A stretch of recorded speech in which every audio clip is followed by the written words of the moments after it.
Most of our life, we've trained ourselves to focus from the soul down through the body. Another way to think of this is to picture an upside-down iceberg. You know how most of an iceberg's below the water and only a little sticks above? Turn that upside down and you have a pretty good visual analogy of the relationship of soul to body. Let me demonstrate this on someone so you can see what I'm talking about. Ray, will you come up here and help me with this for a moment? Most of that soul bubble actually exists above the head area, like that massive underwater part of the iceberg. Okay? Remember, we're turning the iceberg upside down. The part of that soul energy that comes into the body and hooks up with the wiring and helps run the machine, it's like that smaller part of the iceberg that's above the water. Most of the time, we've trained ourselves to focus our awareness from the soul down and out the physical senses. You have to do that to work in a three-dimensional universe. The soul shift technique I'll be doing with you next teaches you a very simple and rapid way to turn that focus back in and up into those deeper dimensions of the soul. Thank you. Technique is basically very simple. I'm going to again have you be more aware of your own body than your environment. Then we're going to focus your awareness in your lower legs. Feel your feet, your ankles, your calves. And we'll start slowly shifting your focus upward. It's like riding an elevator through the body. Okay? When you get to the head area, you just make one more focus shift. It's like most people feel it as taking a step into a vaster space, almost like the boundaries coming off. Some of you, when you go to make that final shift, you're going to feel pressure right here in the forehead area. There's two reasons for that. One, you may be a very visual person. And visual people, when they go to make that final shift, they have a tendency to try and twist their eyeballs back and take them out there with them. Okay? They will not go there. Okay? Trust me on that. Leave them where they belong. Do it more as a feeling of sensing that space. The other reason people feel pressure is sometimes they try too hard. My standard joke is that they give themselves spiritual hemorrhoids, you know, trying to get out. Why do they do that? Because everything we've been trained to do in life so far, trying equates with better performance. But that's actually the worst thing to do for either mind-body healing, psychic, or soul techniques. When you try too hard, you just click into the physical senses and the voluntary nervous system, and what you get is muscle tightness and physical sense dominance. What we need is a different form of thinking, a lighter, focused awareness, as opposed to a forcing concentration. Okay? I'm going to ask Ray to help me demonstrate one more thing. If you ever have trouble doing the soul shift technique, and those of you watching at home, if you want to pause the tape and do this briefly, you may find it helps you do the soul shift better, or you may want to wait till afterwards.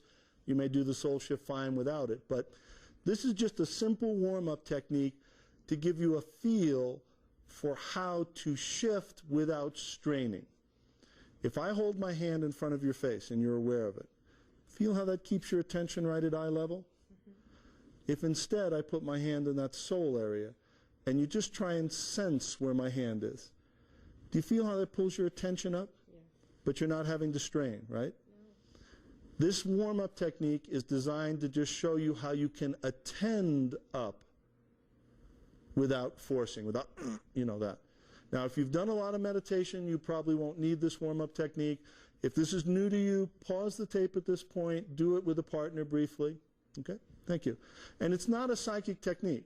You're not trying to say the hand is exactly 7.5 inches above the head.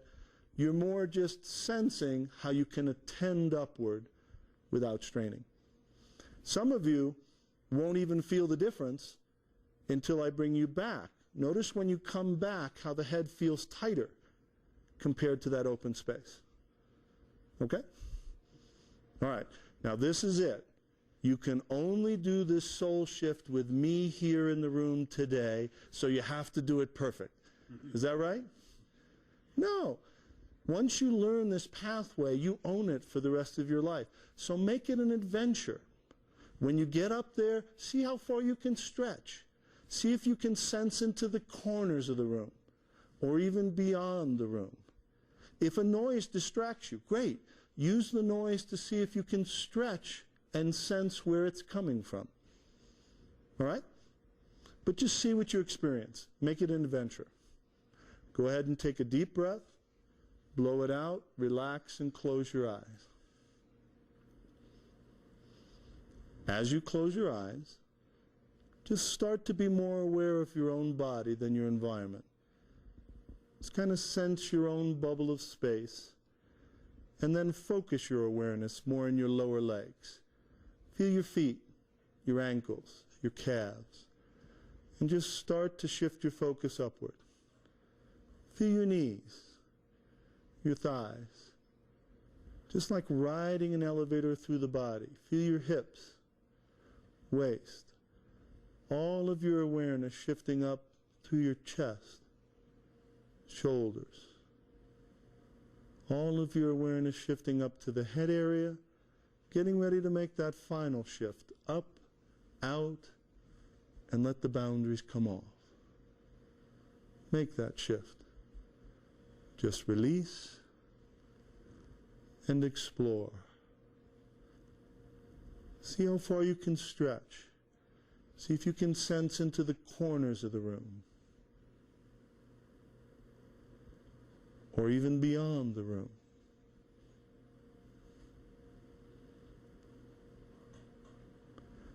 Notice how you can sense in all directions, not just in front of you.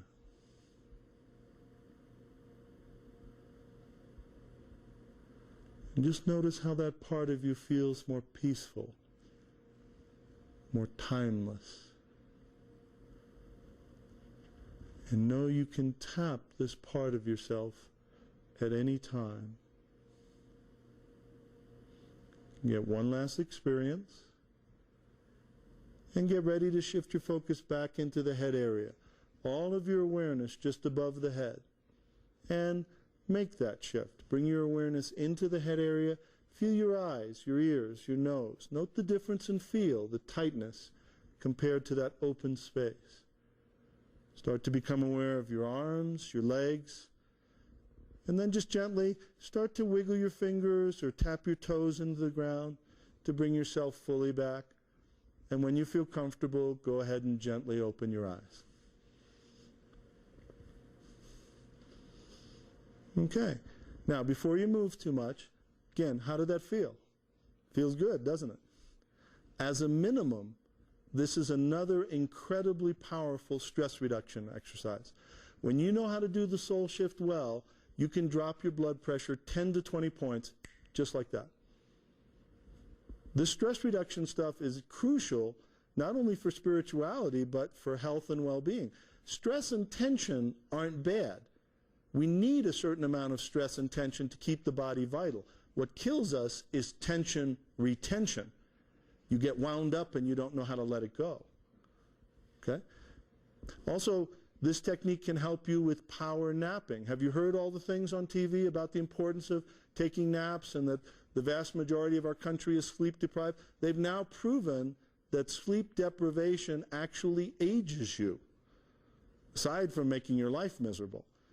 And people say, oh, I'd love to take a nap, but my mind is so active I can't. Once you know the soul shift, you can close the door, do the soul shift, you'll go out in 2 or 3 minutes, wake up after 15, and you'll feel marvelous. It's an incredibly powerful way to get those cat naps, those refreshing recharges. Plus, you can use it to tap a whole host of other techniques and skills, which is what we teach in our comprehensive course. In our final lessons, we actually teach how to be eyes open, walking and talking with people, but still soul shifted. It's what I call bi-level awareness. Being able, like having a skin diver's mask right at the edge of the water where you can see above and below simultaneously. And how you can do things such as multi-location awareness or soul travel, not as mysticism, just as skills. that you get training in.